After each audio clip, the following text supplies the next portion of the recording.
Bom, eu estava contando a história dos meus avós.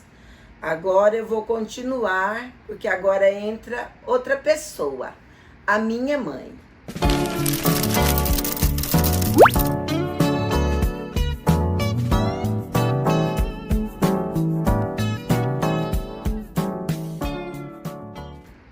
A minha mãe tinha 17 anos, meu avô havia se mudado para a cidade e a minha mãe era solteira e ela começou a ir na missa com a madrinha dela. Porque naquela época uma moça não podia ir sozinha na rua, nem na missa. Tinha que ir acompanhada com alguém para olhar, ainda mais o meu avô, que era muito severo, e a minha avó também.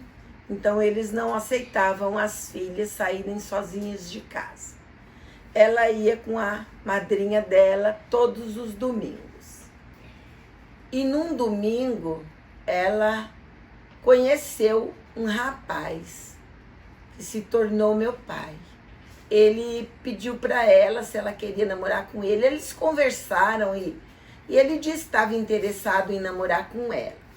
Ela também se mostrou interessada nele, mas ela disse que ela só podia namorar com ele se ele fosse pedir para namorar na casa dela, para o pai dela. E aí marcaram o próximo domingo e aí o meu pai foi. Meu pai era muito pobre, tinha chegado do Nordeste, não tinha nada, só tinha roupa para vestir. Aí foi e conversou com o meu avô, ele aceitou o namoro, porque como ele havia vindo de pessoas escravas, pessoa negra, e ele também era mulato negro, ele achou que meu pai era uma pessoa muito adequada para casar com a minha mãe. Porque ele era branco, ele tinha olhos verdes, era um rapaz bonito, bem apessoado. Então ele permitiu o namoro, mas ele falou para o meu pai que eles tinham uns 6 meses para se casar. Meu pai achou muito pouco, mas foi a condição que o meu avô deu para ele. Meu pai trabalhava em olaria. Meu avô era o delegado da cidade, era um homem bem de vida, um homem conhecido, um homem com sobrenome. E aí ele foi trabalhar para conseguir preparar as coisas do casamento. Naquela época, casar não era tão difícil assim, porque mesmo que fizesse uma festinha, não exigia tanto como hoje fazer um casamento. Envolve muito dinheiro, mas naquela época não. Aí ele começou a comprar os móveis, que eram todos de madeira, comprou para a sala um buffet, que é um guarda-louças que tem vidro, comprou uma mesa com 4 cadeiras, comprou uma cama, pequeno guarda-roupa, uma mesinha para a cozinha, uma prateleira para guardar as coisas da cozinha, o alimento. Fogão era fogão de lenha. E preparou o dinheiro, comprou um terno branco e falou para o meu avô que dava para casar. Então eles marcaram o casamento e se casaram. Fizeram uma festinha, convidaram os amigos. E fez uma festinha e meu pai levou ela para o sítio, que era onde ele morava, trabalhando em olaria, fábrica de tijolos. E lá eles ficaram morando por algum tempo, ali em Parapuã mesmo. E demorou apenas um mês depois que minha mãe se casou com ele. A minha mãe, muito novinha, não sabia se cuidar, engravidou. Ela engravidou e menos de um ano depois, 10 meses após o casamento, eles tiveram o primeiro filho, que foi um menino. Aí meu pai continuou trabalhando ali por um tempo. Depois eles se mudaram para Tupã, em outra olaria, no sítio. Ali minha mãe também engravidou e aí tiveram um segundo filho, uma menina. E ficaram morando ali quando os meus irmãozinhos ainda eram bem pequenos. Um tinha 4 anos e a menina tinha 2 anos. Eles se mudaram para Dracena. Lá em Dracena, o meu pai deixou de trabalhar em olaria. E aí, como ele tinha carteira de motorista, que ele havia tirado há muito tempo, mas não tinha usado, porque não tinha carro e não era motorista profissional, mas daí ele arrumou um emprego numa empresa de ônibus e foi trabalhar em uma empresa de ônibus ali da cidade de Dracena.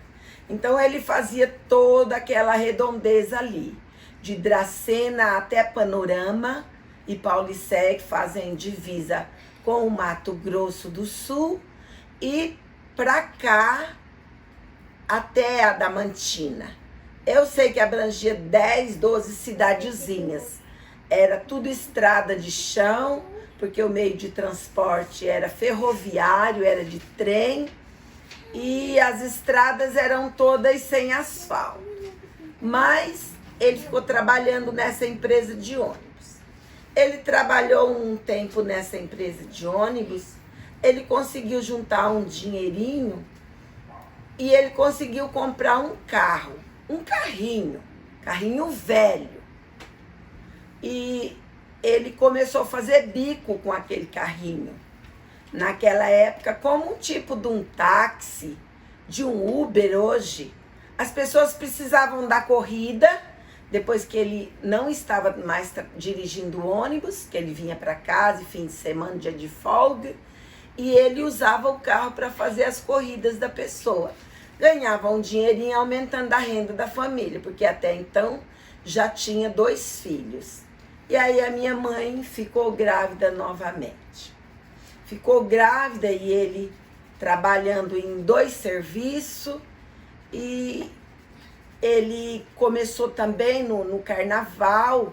Ele pegava umas mulheres de vida fácil e que eram prostitutas da época. Na época não havia motel, nada disso.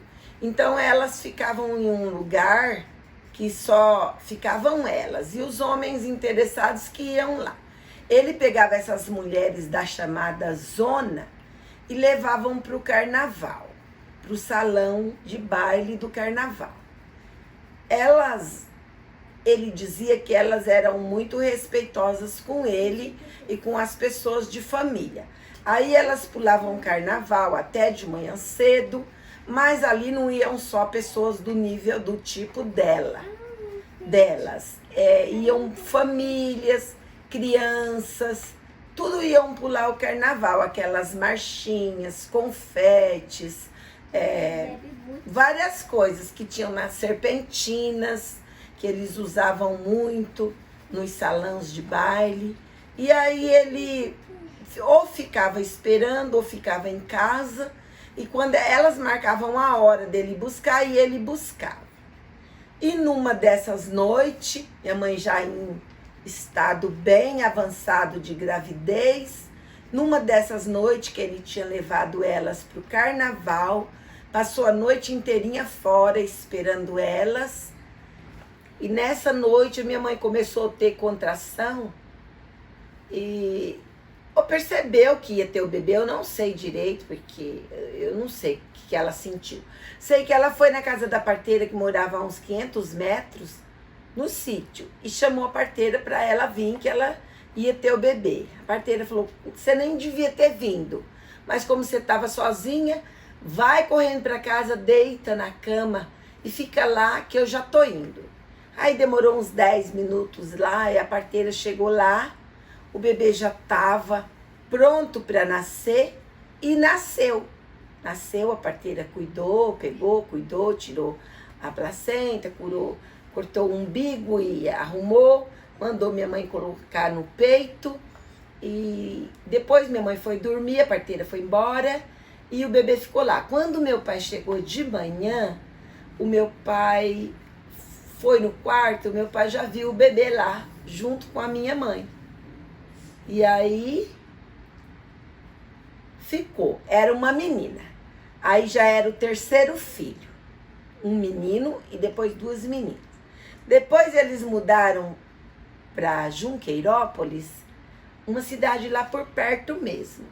E aí lá minha mãe engravidou e teve um menino. Só que o menino teve um problema de saúde com 6 meses e faleceu. Aí demorou 2 anos, aí ela engravidou de novo. Aí ela, na hora do parto, ela teve dificuldade no parto, muita dificuldade. A criança dela era sentada.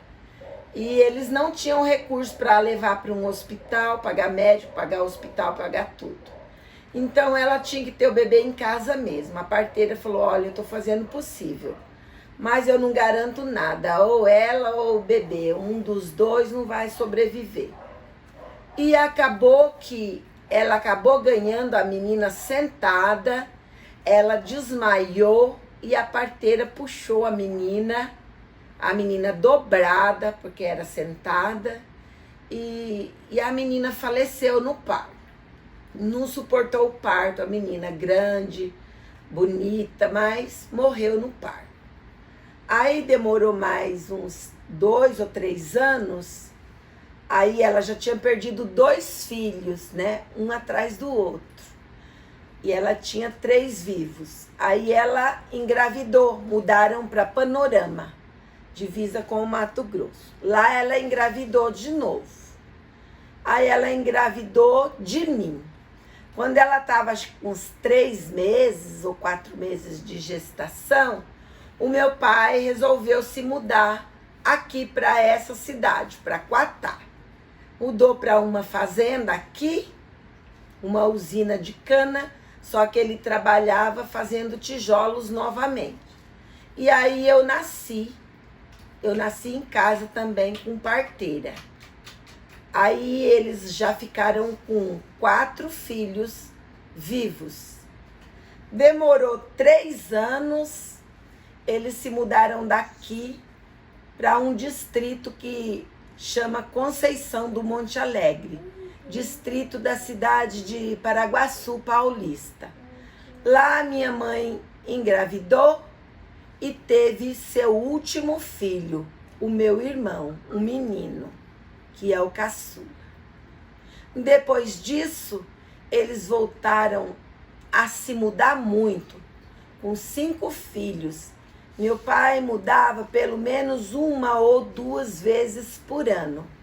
Daí de Paraguaçu ele foi para Assis, de Assis foi para Marília, de Marília foi para Herculândia, para Quintana, para Tupã, para Iacri, Oswaldo Cruz, Adamantina, Lucélia. E aí ele ia pegando essas cidades todas, beirando a ferrovia da Alta Paulista, a estrada de ferro. E aí, ele já com 5 filhos, a vida já era mais difícil, porque com 5 filhos, aí a gente tinha que ajudar ele a trabalhar na olaria, porque ele sozinho não conseguia sustentar 5 filhos. E a gente tinha que estudar também. Todos nós estudamos um pouco. Não era muito, mas ele fazia questão dos filhos dele serem alfabetizados e saber matemática e saber ter um pouco de conhecimentos gerais. E a gente estudou um pouco. Ninguém se formou em alguma coisa, ninguém cursou faculdade, mas todos nós sabemos ler e escrever.